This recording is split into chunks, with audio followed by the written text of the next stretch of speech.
I got so much more.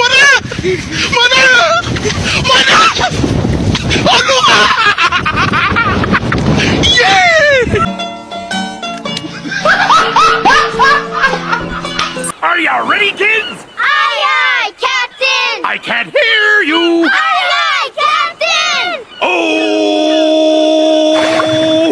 Fucking design on right now. Break it down, bring it back, make it clap. I got 3 old thoughts, new guap, wear that thing. Bitches on my line, and you know.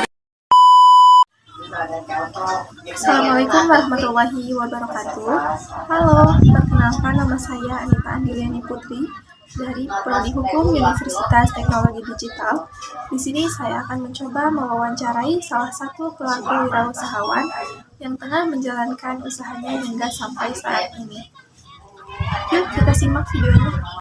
A few moments later.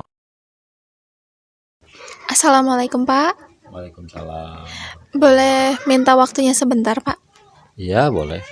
Baik, sebelumnya perkenalkan nama saya Anita Andiliani Putri dari Prodi Hukum Universitas Teknologi Digital. Sebelumnya dengan Bapak siapa? Dan saya Pak Tata Harjawinata. Baik. Jadi di sini saya mendapatkan tugas dari mata kuliah kewirausahaan digital, yaitu dengan tugas untuk mewawancarai salah satu pelaku wirausahawan. Nah, apakah Bapaknya bersedia? Bersedia, insya Allah. Baik, saya mau bertanya Pak, jenis usaha apa yang saat ini sedang Bapak tekuni dan apakah nama produknya? Jenis usaha yang sekarang saya tekuni ini kebetulan makaroni ya. Makaroni.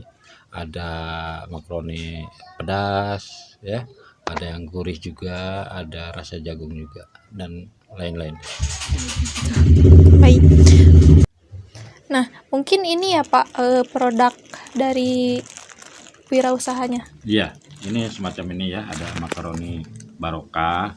Nah, ini untuk yang di online juga, offline juga. Nah, Ya. seperti ini juga ada yang kita kemasan seperti ini untuk mempermudah nih anak-anak pembeli itu lebih mudah ya digantung ini. Oh iya. Kita kasih juga tulisan seperti ini. Nah, ini varian ya. Ada juga yang mau 2000 atau 1000 ya, itu tergantung kita nanti marketnya di mana. Gitu ya. Ada satu lagi kebetulan habis, kita yang pakai standing pouch itu ya. Oh iya. Nah, itu ada juga untuk kita jual seperti Rp5.000 gitu. Nah, tapi Bapak apakah menjual seperti yang per kilo gitu? Menjual juga? Kalau untuk per kilo itu tergantung permintaan. Kalau ada permintaan baru kita buat gitu, pesanan ya. Kita baru kirim gitu. Kalau tidak ada ya kita seperti ini aja hari-harinya. Nah, kalau untuk yang per kilo kita tergantung pesanannya. Nah, untuk pemasarannya itu kan tidak terpatok untuk offline saja ya. Nah, Bapak juga memasarkannya secara online. Ya, betul. Nah, untuk cara pemasaran yang secara online bagaimana itu, Pak? Kalau yang online itu kita ada media ya, ada media seperti Instagram ya, di WhatsApp kita pakai, terus FB juga ya. Terus kita ada semacam ya Shopee, Lazada seperti itulah kita pakai juga jasa-jasa seperti itu. Nah, selanjutnya, bagaimana saluran distribusi atau pemasaran untuk memasarkan produk Bapak? Ya itu tadi ya, kita ada yang ambil langsung ke rumah untuk distribusinya. Nah, ada juga yang kita kirim melalui jasa pengirim ya, paket-paket seperti itu kita pakai. Baik. Nah, untuk di bagian harga nih Pak, bagaimana cara penetapan Bapak untuk harga penjualan yang offline dan yang online? Apakah itu mendapat perbedaan? Oh ya, jelas ada. Untuk harga itu di offline kita lebih ringannya, lebih murah. Kalau untuk di online kita karena harus memakai biaya ongkos kirim, Iya. jadi agak lebih gitu. Agak berbeda, lebih mahal. Ya. Jadi lebih efektif yang offline ya Pak? Keduanya sama ya, tapi kalau untuk perputaran keuangannya offline lebih baik ya, Lebih efektif. ya. Baik. Nah, untuk berbicara modal nih Pak, berapa besar sih modal yang dikeluarkan oleh Bapak sendiri dari pemasaran produk ini? Saya dulu itu sebagai pemula awal saya sampai 1 juta ya untuk modal awal ya. Untuk modal awal 1 juta, alhamdulillah selama 3-4 tahun ini kita udah mencapai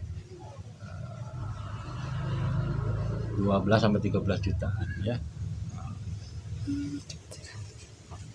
Nah, untuk keuntungan per harinya mungkin berapa Pak? Bisa disebutkan? Keuntungan per hari ya, karena ini usaha namanya jualannya deh ya.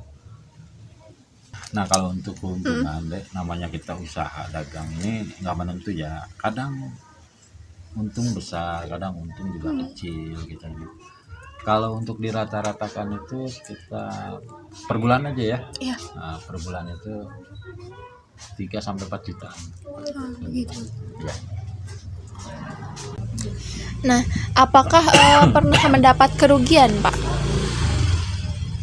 Alhamdulillah kalau untuk saat ini kita tidak ada kerugian. Iya. Alhamdulillah masih lancar-lancar aja lah. Ya. Nah, untuk selanjutnya, bagaimana cara proses pembuatannya Pak? Apakah memang mudah untuk pembuatannya atau terdapat kesulitan dalam proses pembuatan? Untuk pembuatan ya. Nah ini kalau untuk pembuatan kita nggak terlalu mengalami kesulitan, cukup mudah, apalagi untuk generasi muda ya yang mempunyai usaha. Kita sangat mudah, yaitu kita cukup sediakan makaroninya aja mentah, lalu kita digoreng. Setelah digoreng pakai minyak seperti itu ya, tidak disangrai ya.